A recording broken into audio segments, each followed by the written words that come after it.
Greetings, my name is Michael Miller. This is a Michael Miller trademark training video out to you because you're watching. Thank you and welcome. It's meant for Michael Miller Pilates licensed affiliates, the Core New Core, and anyone interested in surviving and thriving as a Pilates instructor.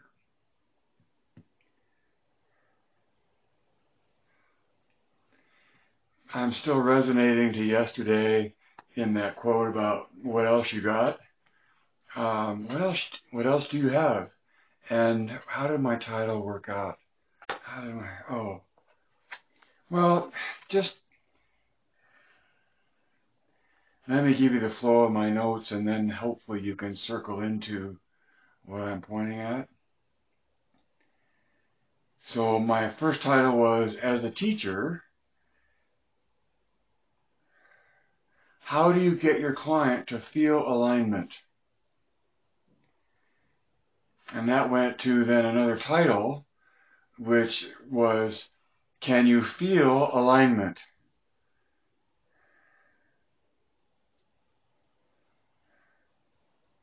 And under that was a question of, if you can feel it, then what makes it sensational? But see, then I went out of the whole presumption of feeling and sensation and went to, how do you know if you're aligned? See, that's my question out there to the Pilates culture that they all ignore, but you're aware of because you're listening to this someday. How do you know if you're aligned? And why do you want to be aligned? See, it always sounds like it's so simple, or that it comes back to just a general thing that's obvious, and yet it's in that obviousness that makes it a key consideration.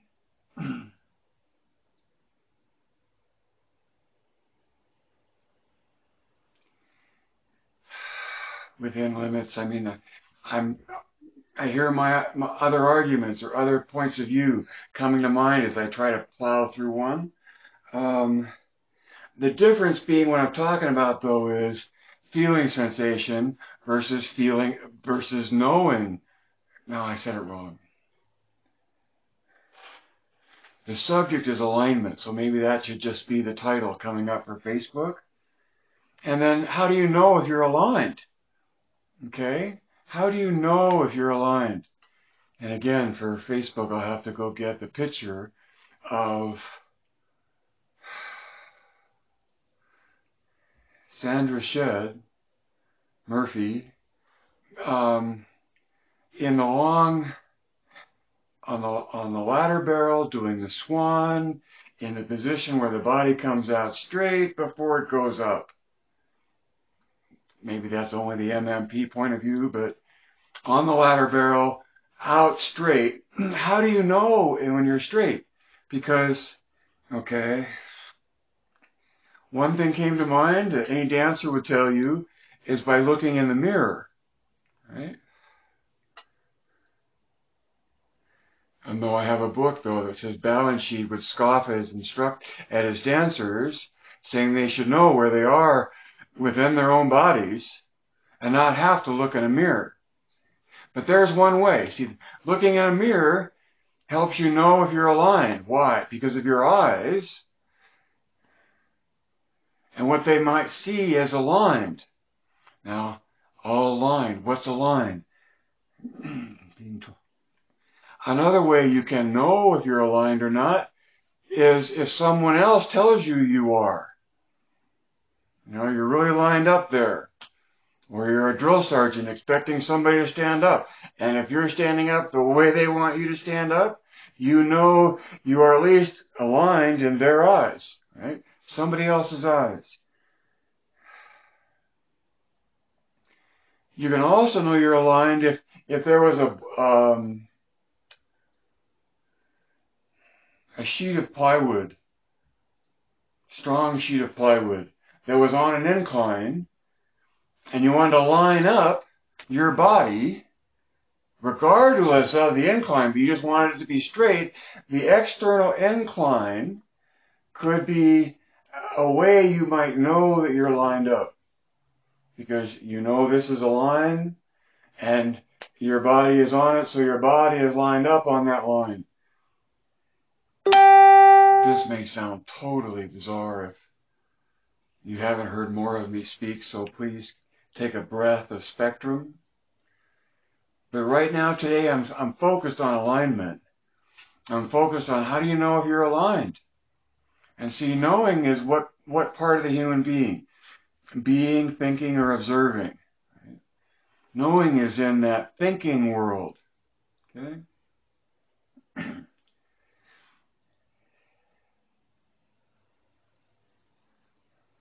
Now, some things you can just sense the alignment in a part of your body by what? By interacting with tension, is what I want to say. So, in the pedipole, arms pulled down, standing, just working your wrist in its range of motion, you will discover for yourself a sensation of what's aligned through your wrist. And it may take you a while to get it if you keep this flat instead of recognizing a line from these two knuckles that transfers through the forearm. The same is true of the first two metatarsals in the foot, the big toe one and the next one. Right? The line out the appendage goes through those first two knuckles in MMP. Okay? Try it for yourself and sense it for yourself. And then it won't matter what the label is, because you will have a sensation that you'll have control of and understand about alignment. And often before I've mentioned being terrified of having a ballerina in front of me looking for a lesson who earns her living on stage and is a regular Pilates practitioner. She has a routine that's part of her career. Those are exciting and thrilling and also daunting and challenging. And yet, when the ballerina first shows up, I take them right over to the low chair to do the foot ankle, where the knee is anchored and the metatarsals are on the ball of the foot, the metatarsals are on the pedal, and you're applying spring tension between the knee and the metatarsals. And then it's point and flex here. Okay? So you're applying tension from the outside, and in that particular exercise, putting a mirror here so the student can look at their foot pointing and flexing to be able to see the alignment that's perceptible visually, and have that visually feed into what? To what they're also capable of sensing. But see, that begs the point, right? Or makes the point, or I've already said the point. Visually, depending upon how you define it, alignment is visually apparent. Even if it's like this, or like this, or like this, or a line is a line, and a line can be detected from your visual input, from somebody watching.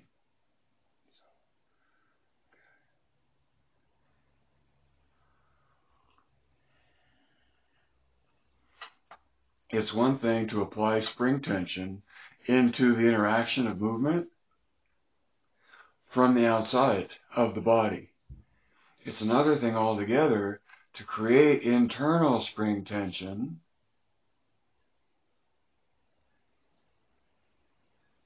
and you have to use your knowing capability, your noggin, to use your imagination. I came up with that recently. No, I didn't.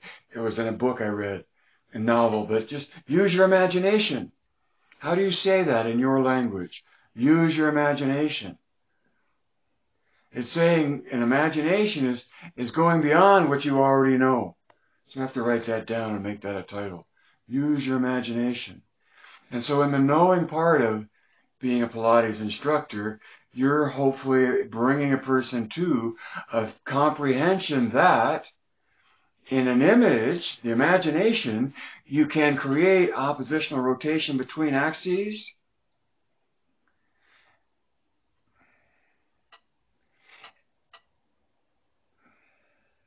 and gain a greater certitude in what you consider to be your alignment based on the internal tension you create within, period. How you engage your body. And everybody, the whole chorus has risen, saying, of course, I know all of this, and my life is this, and I'm experienced at this. It's like, okay, yes, yes. What part of that experience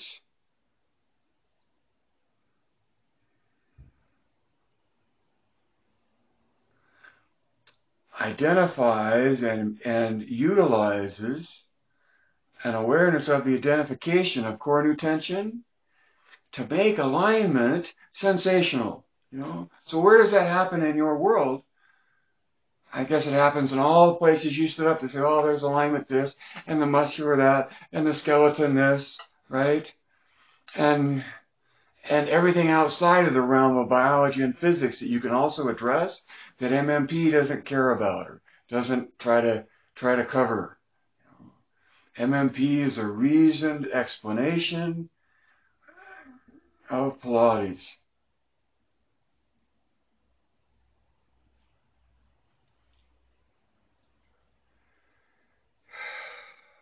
So,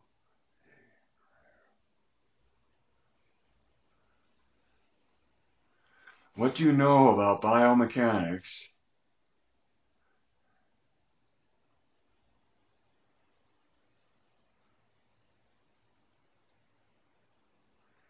I want to say that's more important than understanding how it all works? At least from this narrow point of view, that the biomechanics of core new tension is such a leap into a perspective, a point of view that has been an ongoing source of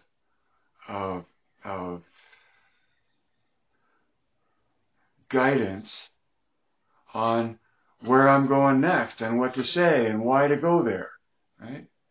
Because alignment is sensational, the attention. And you can get that tension, you can reach for alignment in many different ways. And so there's where my question really was, how do you know if you're aligned? How do you know if you're aligned? How do you know? See, because in a world where knowing is mostly matters and anything is paid attention to, it's in that realm of knowing that one seeks solace. Knowing cannot assuage.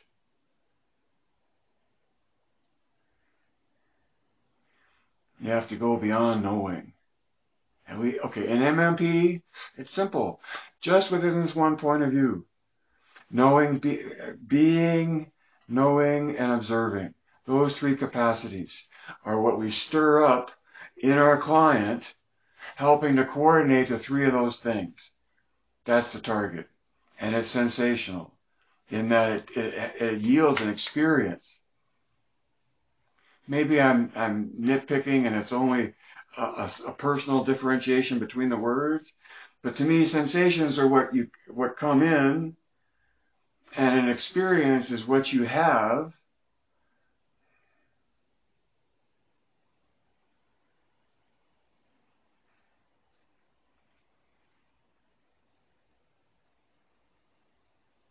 So in the world out there at large, the Pilates culture 2019, honestly, It's just,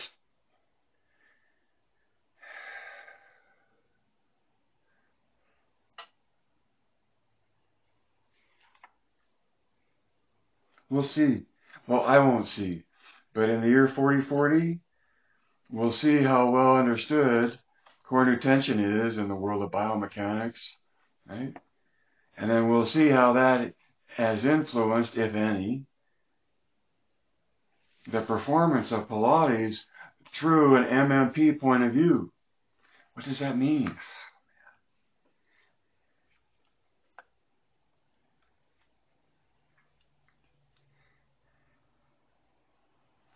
An MMP point of view includes an awareness of core nutension and how it plays into the body moving through space and how it facilitates, well, how it is the path towards developing the body uniformly. See, here's what I want to say to you, to me, my personal opinion to you, and you make up your own mind, is Pilates, that core nutension is real. That was yesterday again. Core nutension is real, and you can feel it. And to be unaware of that biomechanics is silly if you have the opportunity to be aware of it, because it can so support you in whatever you make out of what you call yourself as a Pilates instructor, or a yoga instructor, or a martial arts instructor. You know, martial arts, I'm thinking of heaven and earth, keeping heaven and earth lined up as you move through space, right? Michael Johnson in the 440 gold medal. Whoa! Heaven and earth moving through space. An ideal alignment. How do they do that?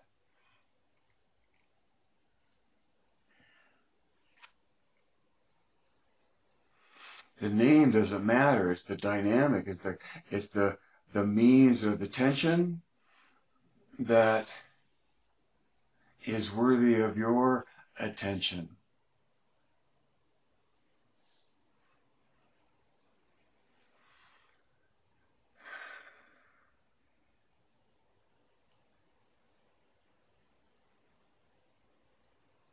So, core nutension is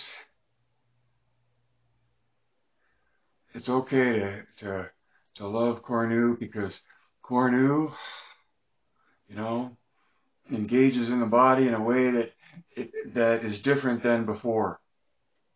And that's why core nutension takes you someplace new. Maybe only in your thinking. As a way of, that's a pretty image and that's all an image, that's all it is. But as soon as you're willing to make that leap and say, yes, the body makes rotational dynamic at those endpoints,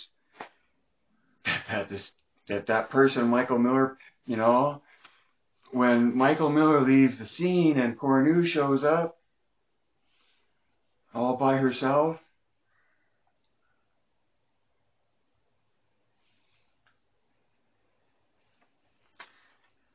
so when I say know what you know that core nutention matters and it's real, and you can feel it and you can teach toward it. And when you do that, you're teaching a whole point of view that embraces the biology and the physics in which it happens. It comes from Joe being a survivor and his method being survival training, and that survival training is a reaction to its environment. You know, what to survive, here's the conditioning you want to do to survive in the world that you find yourself in.